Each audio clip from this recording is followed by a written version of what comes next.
masasa fenubao yo kulmalu aku sale ulwa yali manengofo ikuainga ya kwa walala kukofa ya swala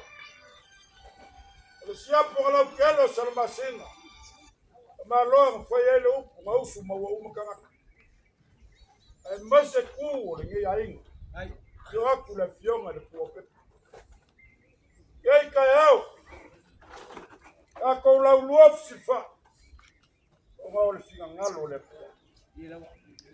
ma ko fa malu lu foi masu malu kuenga pa iyo lu kuwai aso kele sa ko papa ngako mar ko fa ya mo malai wala la mafukanga mamele ya po kelika pe ma ko ke fa pe foi o le fionga ya suwanga te ase lewo mo malai lu kuwai ya ko ia ni mamaka ba mangalo sanga kakua wale yafu no kuwai ai fa kaile kuwa ole wa se mai le kofa ya ngwal ai mesel fa ngawa mo malai awa te soso an yaku no kuwai ai fa pe fo ile ngi ai na ba o ko la ia ka ya le ku kayao le povo lea malikia babagu Samoa. Kaoko kayao le kalalele yo lepa kwa afahai le fongo ngati. Bafamu kai. Isi mea fale kongo le kalesi. Efa pe kai ngua. Maka kulava le paloka. Ke enga le soa le pule.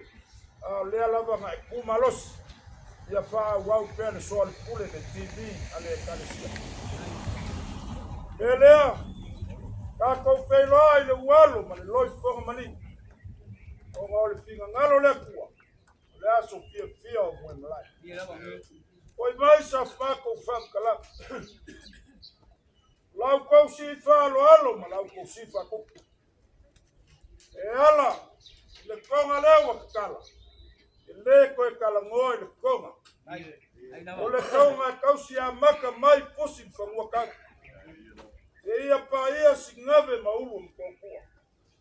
Ole konga kausi el kako fale kwa masang. Awale iku kwelo sanganga male fale ongo le atinanga. Fale haka foi malonganga. Silo le fale wa inga. Onga fase lea i malai. Onga kawave lo kako ngu. Eye kasi ale konga kiwai. Kwa masanga ya Samoa. Lau ka muka fea le madinua. Mako fa pelea. Ko fa lo yala selegi. Se o kelegi me. Ai ale me ngua o ke muswe. Ka ofilo. Amako kali le so ngafi. E yai se io le afuele ufi ma yai le sa mo malai. Uyo lea. Ya ai wa mo vai la molesa usufo.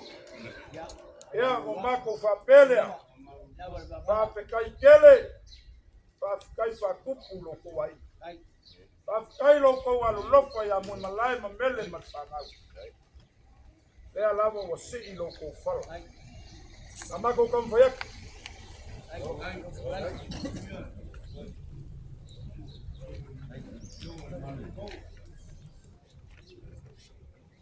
O lau ko falo alo.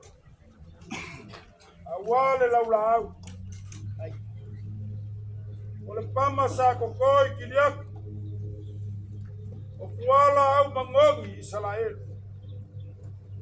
Ole ie lingo sa moli mai lomba. Sa fala ai ele kupu.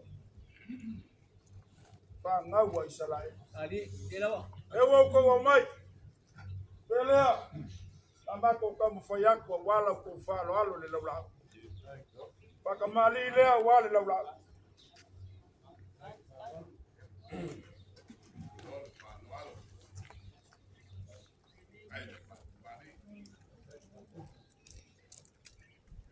Ai. Lama musala nga malonga kabai. Ela e yaku le e pala. Alo, papai. E mafusinga ngā kapau ma le papa la le lei ali ua memoria. O lau kau sua ka sua le mangu palaki. Oia, o le pusa pisupu. Ufi aku mangiki o kamali.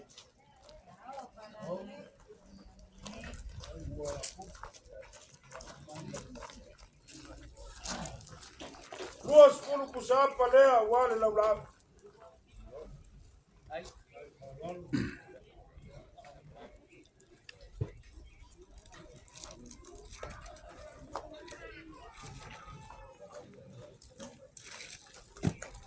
Lua sepuluh kusapa lenga.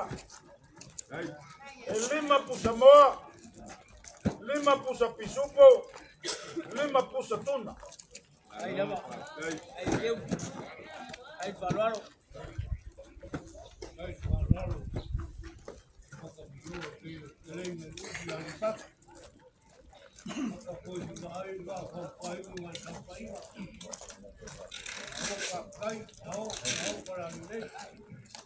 Ole silo ko fala ngua maloko wainga sa ngua.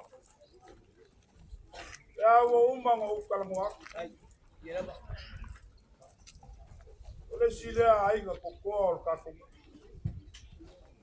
Ai foi a ko malo ya vai masabu ma pal puale a ko se le lawa au malo. Ingena. Lau ko fa kamali le walo ko si fa lo mai.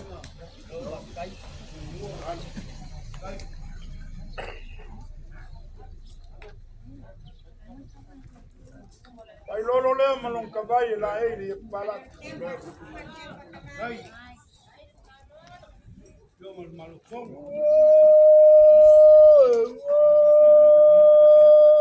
Ni matunda nga fa uma kwai le la. Ai. Ai fo. Ho ho. Lau ko sua ka sua mang pala. Ai.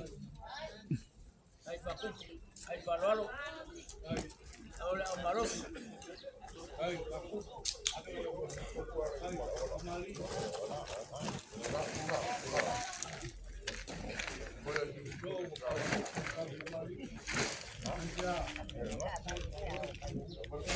ai sei que me faz mais que mais pua, agora mang pala ni como le, molia puai lo ko falo.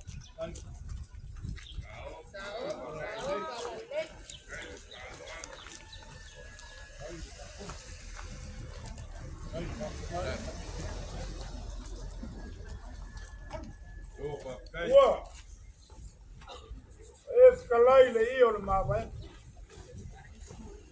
Ele o cao que o lewa makosuia le io le mava. Ponga le fai mau koko fa. Ai paralo. Ai pakupu. Ai pakumali. Ako que le mava. Ai. Ya mava le la kuar. Ilava. Uo ya linga se marfanga u kokele. Solo ikia solo pue manel. Ya kuna ba.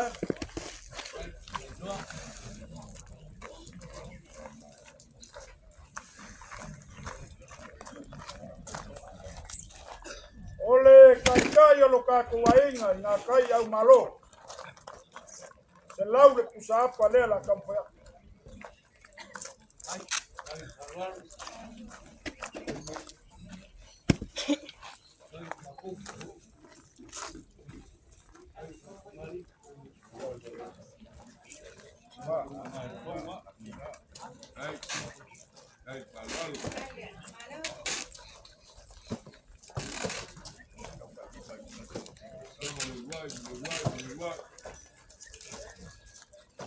Malo, no hay puro,